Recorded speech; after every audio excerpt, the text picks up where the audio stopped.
Grand Risings party people. It's your girl Morgan Renee Myers tuning in with you all for another AM devotional.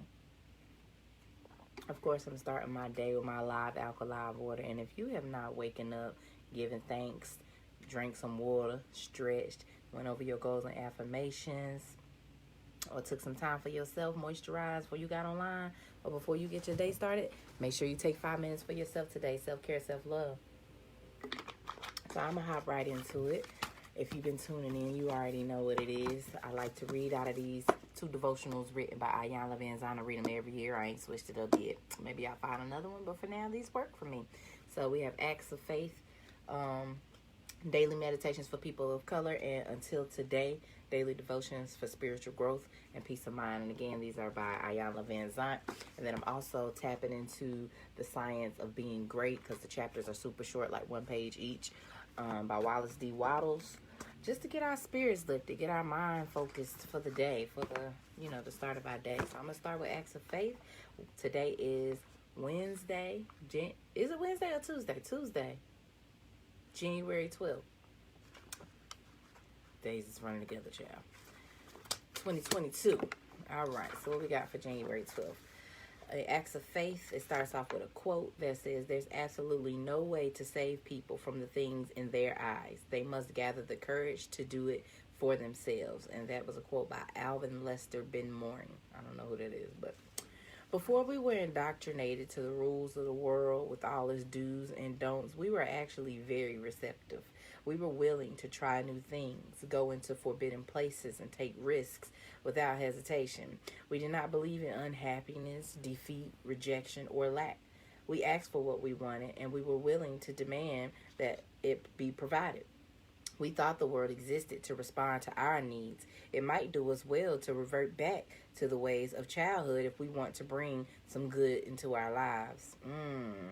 Don't y'all remember that? Like when we were younger, when we were children, there was just so many cares we didn't have, and now as adults, it's like, fuck!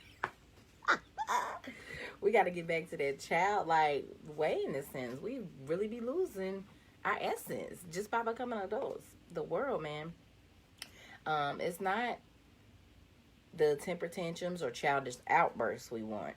It is the openness and freedom from limitation we need. We have been taught to accept fear, lack, sorrow, and restriction as a part of everyday life. We are afraid to make demands of life because we believe we can't have what we want. We no longer feel free to express what we feel when we feel it. Now we want to be everyone's friend. I don't. If only we could think like a child again, there's a good chance we would find the freedom we gave up to become adults. Ooh. And the affirmation for today is, today I am a child again. Reflection. Think like the open, fearless, hopeless child inside you.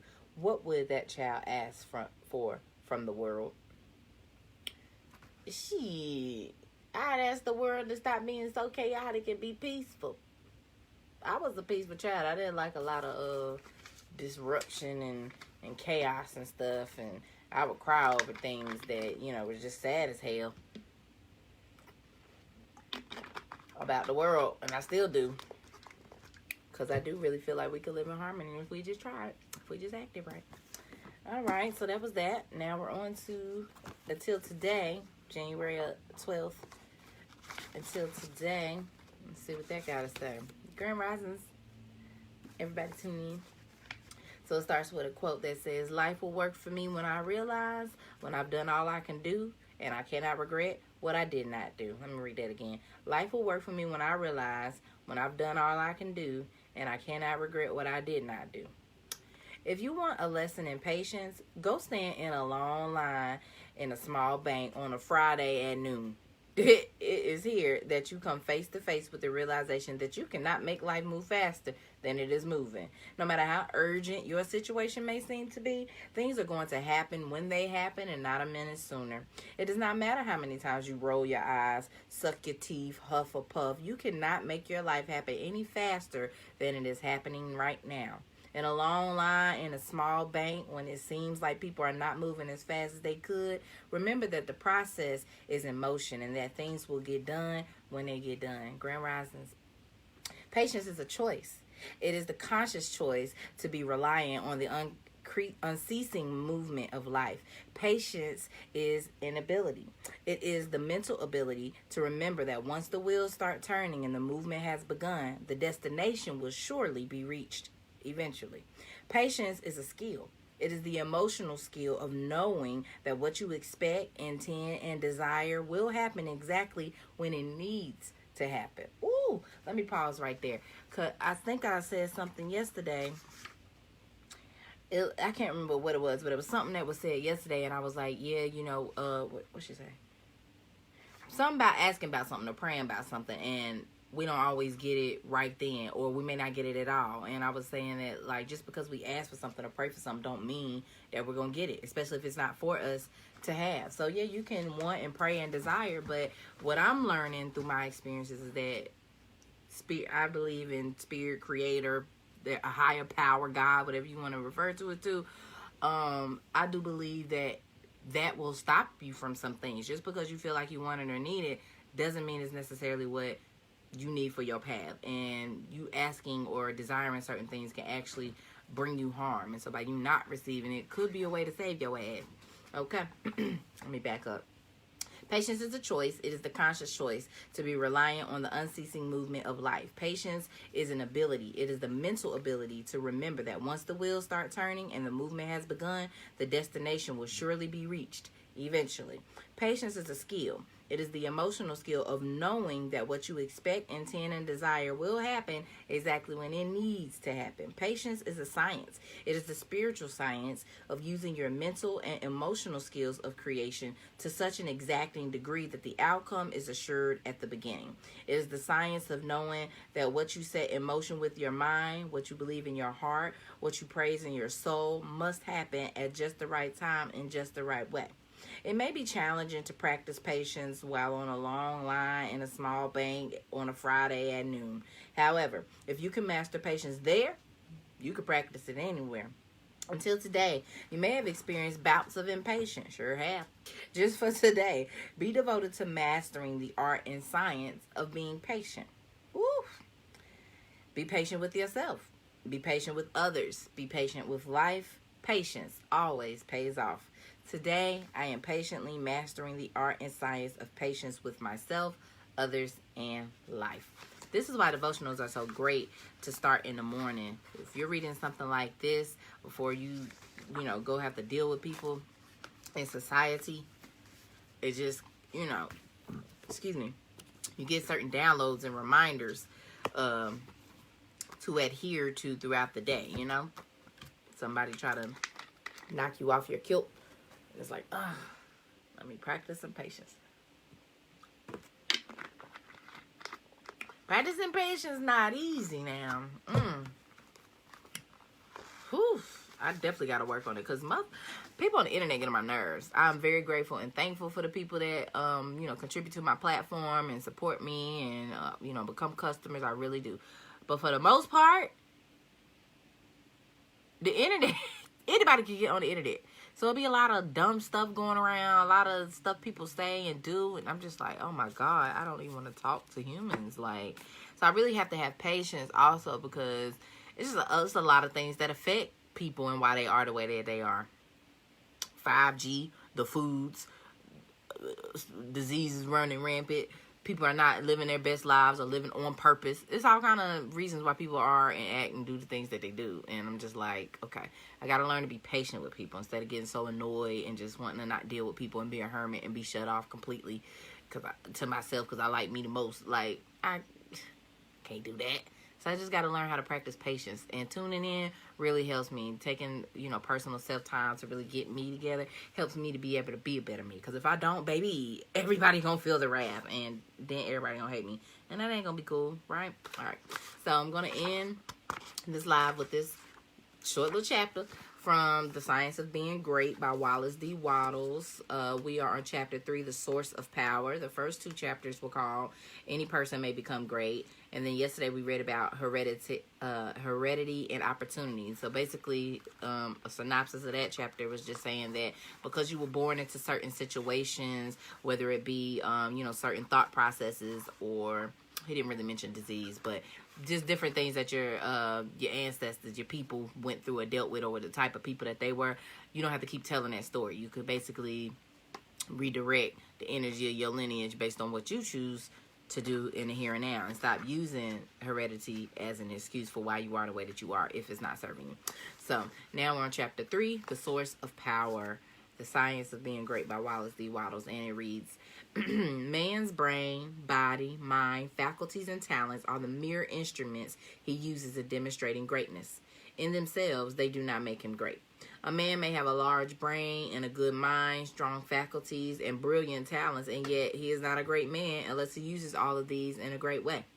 The quality which enables man to use his abilities in a great way makes him great, and to that quality we give the name of wisdom. Wisdom is the essential basis of greatness. Wisdom is the power to perceive the best ends to aim at and the best means for reaching those ends. It is the power to perceive the right thing to do. The man who is wise enough to know the right thing to do, who is good enough to wish to do only the right thing, and who is able and strong enough to do the right thing, is truly a great man. He will instantly become marked as a personality of power in any community, and men will delight to do him honor. Wisdom is dependent upon knowledge. Where there is complete ignorance, there can be no wisdom, no knowledge of the right thing to do.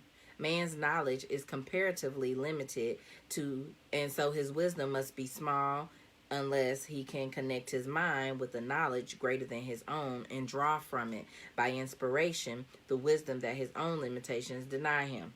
This he can do. This is what the really great men and women have done.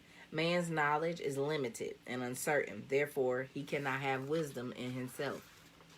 Only God knows all truth. Therefore, only God can have real wisdom or know the right thing to do at all times, and man can receive wisdom from God. I proceed to give an illustration. Abraham Lincoln had limited education, but he had the power to perceive truth. In Lincoln, we see preeminently apparent the fact that real wisdom consists in knowing the right thing to do at all times and under all circumstances, in having the will to do the right thing, and in having talent and ability enough to be competent and able to do the right thing. Back in the days of the abolition agitation and during the compromise period, when all other men were more or less confused as to what was right or as to what ought to be done, Lincoln was never uncertain. He saw through the superficial arguments of the pro-slavery men. He saw also the impracticability and fantasism of the abolitionists. He saw the right ends to aim at, and he saw the best means to attain those ends. It was because men recognized that he perceived truth and knew the right thing to do that they made him president. Any man who develops the power to perceive truth and who can show that he always knows the right thing to do and that he can be trusted to do the right thing will be honored and advanced. The whole world is looking eagerly for such men. When Lincoln became president, he was surrounded by a multitude of so-called able advisors, hardly any two of whom were agreed. At times, they were all opposed to his policies. At times, almost the whole North was opposed to what he proposed to do. But he saw the truth when others were misled by appearances. His judgment was seldom or never wrong. He was at once the ablest statesman and the best soldier of the period. Where did he, a comparatively unlearned man, get this wisdom? It is not due to some peculiar formation of his skull or to some fineness of texture of his brain. It was not due to some physical characteristic. It was not even a quality of mind due to superior reasoning power. Knowledge of truth is not often reached by the process of reason. It was due to a spiritual insight. Yes, he perceived truth, but where did he perceive it, and whence did the perception come? We see something similar in Washington, whose faith and courage, due to his perception of truth, held the colonies together during the long and often apparently hopeless struggle of the Revolution. We see something of the same thing in the phenomenal genius of Napoleon, who always knew in military matters that best means to adopt. We see that the greatness of Napoleon was in nature rather than in Napoleon, and we discover back of Washington and Lincoln something greater than either Washington or Lincoln. We see the same thing in all great men and women. They perceive truth, but truth cannot be perceived until it exists, and there can be no truth until there is a mind to perceive it. Truth does not exist apart from mind. Washington and Lincoln were in touch and communication with a mind that knew all knowledge and contained all truth. So of all who manifest wisdom, wisdom is obtained by reading the mind of God. Now, this book is written by a white man, and I'm so prejudiced. Lord forgive me and work on me. Amen. But point out Washington and Lincoln was not the greatest examples to me. And I don't know that Lincoln was doing all this because he had all this truth. It was more politics than anything. But I digress. Yes, I do agree with wisdom being attained by reading the mind of God. And it doesn't take someone who is supposedly well learned to be able to have this wisdom, because as he did state that Lincoln did not come from a certain background where he had all these smarts and all this and that going for him. So I do believe that because we're all extensions of the Creator, right? So we all have the ability to have the God mindset. We just got to tap into it, and a lot of us are not. A lot of us are just really flying by night on this life shit. But we really got to tap in, tune in, turn on, as Abraham Hicks say. Got to tap in, tune in, turn on, so that we can have this connection and oneness with the divine. So yeah, that's cool. Can't wait to get through this book. I appreciate y'all for tuning in today. I hope that y'all have an amazing day. Again, if you've waken up and you haven't given thanks, if you haven't drank any water, done any stretching, went over your goals, moisturized, prayed or meditated, do that before you get your day started, or at some point during this day, so that you can get your self-care and your self-love in, because you matter. I appreciate y'all for tuning in, and I'll be tuning in with y'all again soon. All right, peace. Have a good day.